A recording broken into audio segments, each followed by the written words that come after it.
السلام عليكم، ازيكم يا حبايبي؟ عاملين ايه؟ يا رب تكونوا بصحة وخير يا رب. شايفين الطبق الحلو ده الجميل ده؟ يلا عشان نخش نوريكم احنا عملناه ازاي يا حبايبي. ماشي. طبعا انا حطيت السمنة والزيت على النار. خلاص. وهنعمل حبة مكرونة بالصلصة بالسجق روعة. انا بوريكم فلفل نص شطة ونص فلفل اخضر وفلفل الوان اصفر واحمر. خلاص.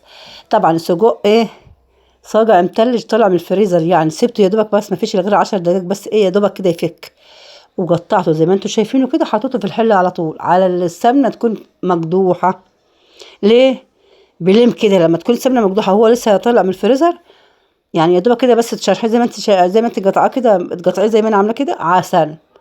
ليه ما ياخدش معاكي، يعني ما يفتحش ولا يبوظ منك ولا يبقى عامل اسمها ايه، يعني مش ينهري منك وخلاص. خلاص.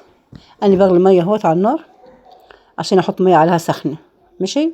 حطيت طبعا فلفل اسود وحطيت حبه ملح الاول، حطيت بعد ما هو اتشمع كده في السمنه اللي بتغلي دي اللي قدحت جامد، حطيت عليها البصل. ماشي.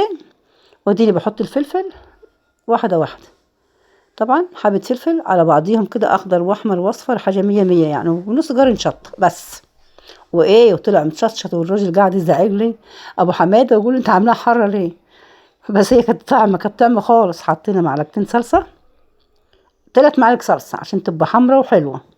خلاص. بعد ما اتشوحت مع البصلايه واتشوحت مع الفلفل الالوان وكله، حطينا مع 3 معالق صلصه حلوين كده، وحطيت الطماطم. ماشي. انا مقطعه طماطم رفيع رفيع رفيع عشان حاطه صلصه كتير مظبوطه. حطيت ملح وبابريكا وفلفل اسود وكمون. لا كمون لا، يا قصدي كزبره ناشفه.